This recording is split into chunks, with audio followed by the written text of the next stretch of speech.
What is up, everybody, and welcome back to the channel for the very first Ask Me Anything episode of the 2024-25 NHL season. First things first, I want to say happy Thanksgiving to all of my Canadian viewers out there, and also I want to give a huge shout out and say thank you to each and every one of you who left a question under the community tab post or sent one in on Twitter. Even if your question isn't featured in this video, just know I read every single one, and I appreciate all of you guys. And if this is your first time checking out the channel and you want more NHL content just like this all year round, to hit that subscribe button. We're trying to hit 100,000 subscribers this NHL season. So with that all being said, let's go ahead and start off with the first question from 4U2NV Hockey, who says, is this the year we finally see Cole Coffield score 40? He's been off to a red hot start for Montreal. I'm going to say yes. I think this is the year we see Coffield hit 40 goals for the first time. Like you said, he's off to a red hot start with 4 goals through Montreal's first 3 games. Obviously, I don't think anyone expects him to be a goal per game all season, but I feel like this year we're going to see Coffield be a lot closer to the kind of efficient goal scorer he was back in 2022-23, where he had 26 in just 46 games.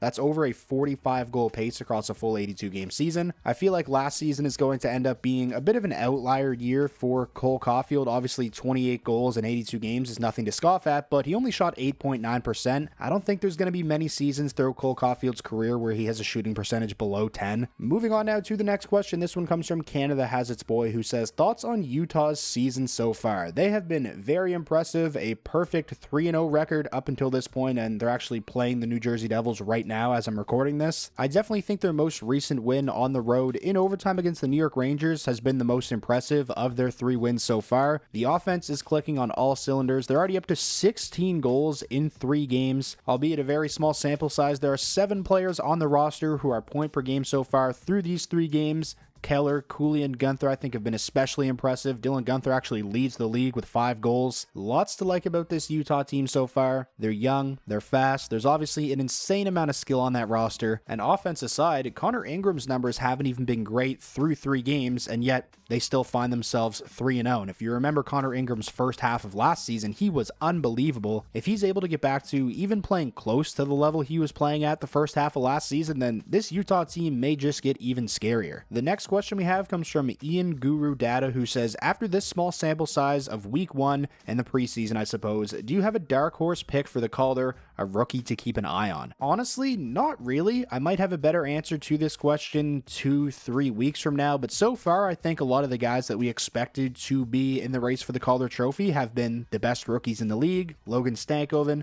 Lane Hudson, Macklin Celebrini, albeit it was just 1 game and he's been placed on the IR since that 1 game, but in that 1 game he looked good. He had 2 points.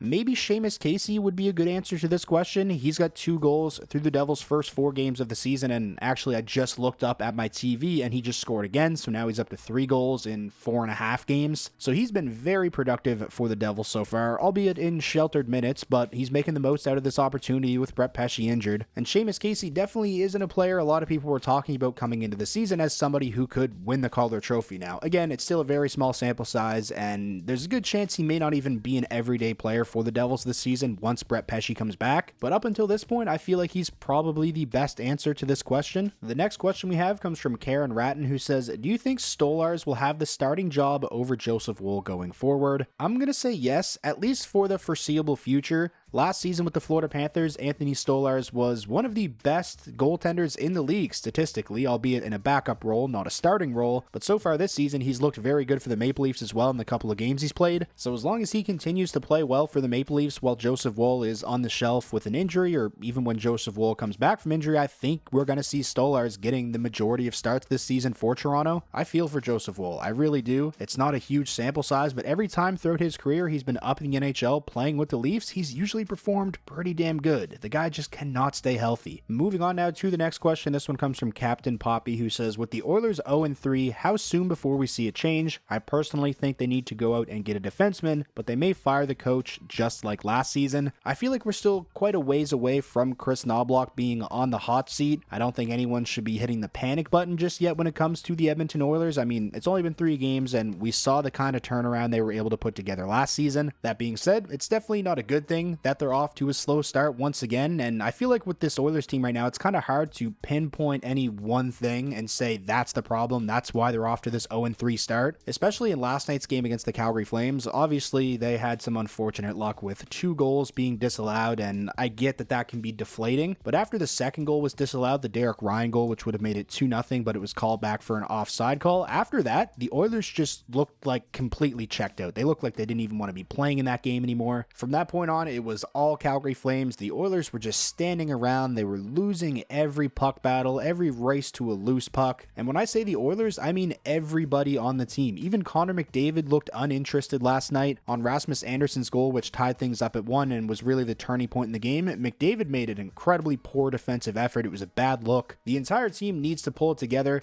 and they need to do it soon. It's not like they've been playing the greatest teams to start the season either. Their first game, they got blown out by Winnipeg, and Winnipeg's a real solid team, but their last 2 losses have been to Chicago and Calgary, both on home ice, and no disrespect to either of those teams, especially Calgary. They're off to a 3-0 start, but heading into the season, I don't think anybody expected Calgary or Chicago to be anywhere near playoff teams this season. An 0-3 start isn't the end of the world, but it's definitely a hole, and they don't want to keep digging themselves deeper and deeper into this hole, because next thing you know, they'll be finding themselves in the same situation they were in last season after the first month. And like I said, sure, they were able to turn things around last year, but there's no guarantee that they would be able to do that again this year. The next question we have comes from Loren, who says, is Georgiev good as gone? And if so, who should the Avs potentially try to acquire? I wouldn't say he's as good as gone. Obviously, his first 2 starts this season were absolutely brutal, and he was pulled in both of those starts. But after their last game, Jared Bednar, the Avalanche head coach, came out and defended Georgiev and said he's our guy, which is nice to see from the Avalanche head coach. You never want to see a team throw their goaltender under the bus. After the first game of the season, Rantanen had some interesting comments. He said every time we make a mistake, the puck ends up in our net. So he didn't directly call out Alexander Georgiev, but it was kind of a passive-aggressive comment. There's no doubt about it, though. Georgiev definitely has to turn things around. The Avalanche are a team with Stanley Cup aspirations, and if they get this kind of goaltending throughout the season, they may not even be a playoff team. The thing is, in regards to the second part of your question, there isn't really a whole lot of options out there for teams that are in the market for a goaltender. I think right now, if you're the Avalanche, you just have to have faith in Georgiev. It's not like he's never shown the ability to be an above average starter before. His first season in Colorado, he was fantastic. Last season, he was still able to win 38 games, but in terms of his individual performance, his numbers took a bit of a dive off of a cliff from his first season with the Avs. He's now had back-to-back seasons where he's played 60 plus games, and before coming to Colorado, the most games he's played in a season is 34, so you have to wonder if that workload could be getting to him a little bit. The next question we have comes from Maxelli98, who says, do you think that Montembeault could be the starter for Team Canada in the Four Nations tournament with how good he's been, even if it's only 2 games? And also, appreciate the kind words, and I'm glad you enjoy the videos. With the way Montembeault has started this season, he's definitely going to be on their radar, and I mean, even before this season started, he was probably on their radar because he was very good last year as well. But so far through 2 games this season, I mean, he's taken his game to a whole other level, and Canada's in a much different situation than the other 3 teams that are going to be competing in the Four Nations face-off. We know who the goaltenders are going to be for the most part for the other 3 teams. For Finland, I mean, the starting goaltender is going to be UC Saros. Sweden, probably going to be Markstrom, and for the United States, it's likely going to be Hellebuck, and Demko's an option as well. Canada doesn't really have a goaltender like that who has consistently been elite over the last 4 or 5 seasons. I feel like a lot of it's going to come down to,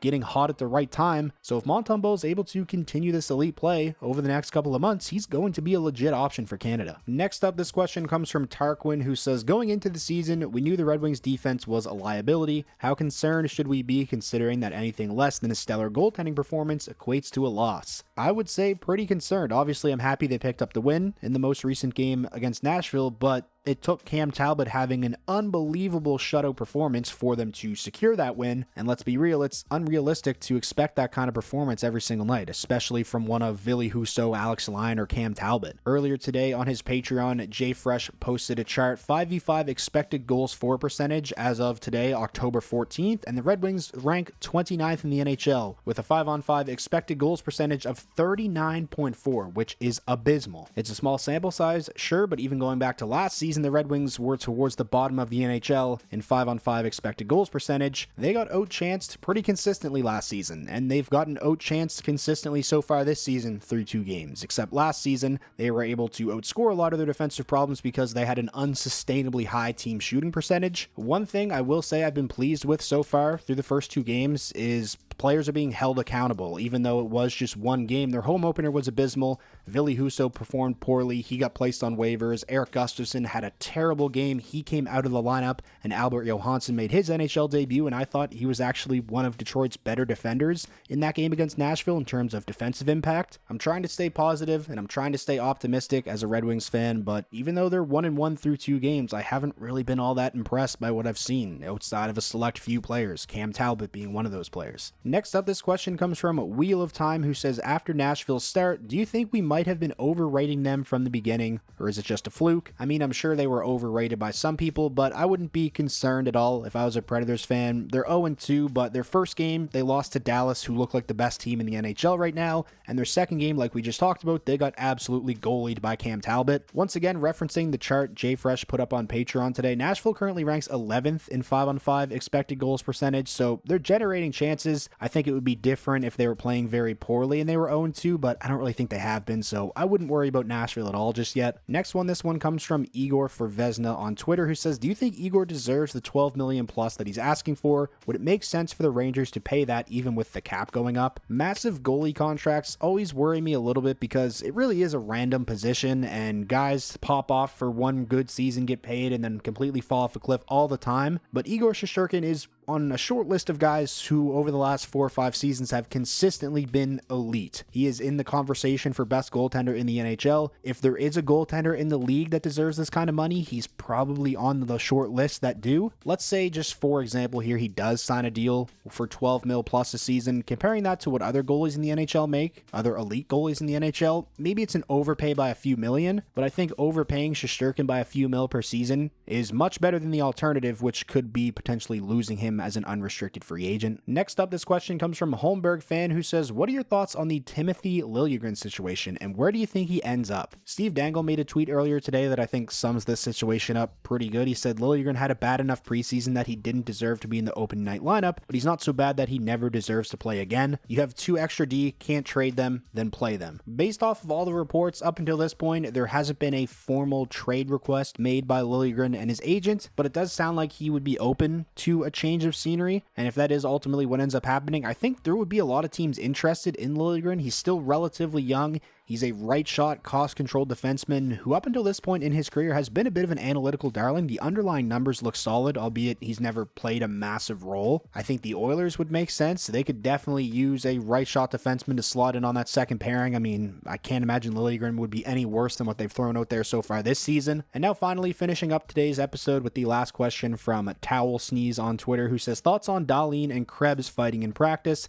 Seems like Dahlin instigated it. Great move by the captain. I did see the video. If you haven't seen it, I will throw it up on the screen. Dahlin basically tried to make an open ice hip check on Peyton Krebs, and then even when they got up, it looked like Dahlin was the one to kind of initiate the fight. It makes me think maybe something happened earlier in practice that Rasmus Dahlin didn't like, maybe something Krebs did, or maybe this was just Rasmus Dahlin trying to light a fire under the Sabres, who have obviously gotten off to a pretty rough start to the season. This is his first year as captain of the team, so obviously when the team's underperforming, a lot of the blame is going to fall on the shoulders of the captain, so you can't imagine he's too pleased with where Buffalo is at right now, and tensions as a whole are probably just pretty high in that Sabres locker room at practice. I don't think it's ever a good thing when teammates come to blows like this, like gloves were off and they were literally trying to punch each other, but maybe this is exactly what the Sabres needed, so who knows. I guess we're gonna have to wait and see how they perform over the next couple of games. So that is going to wrap up the first Ask Me Anything episode of the 2024-25 NHL season. Like I mentioned at the beginning of the video, huge shout out and thank you to everyone that participated, everybody that sent in a question. Even if your question wasn't featured in this week's episode, I've read them all, and I appreciate all of you guys. You make these interactive videos so much fun for me to make. If you made it all this way to the end of the video and you ended up enjoying yourself, please remember to leave a like. It's the best way to let me know that you enjoyed, and it does actually help out the videos a ton. And most importantly, if this was your first time checking out the channel and you want more NHL content just like this all year round, hit that subscribe button, and I will talk to you all again soon.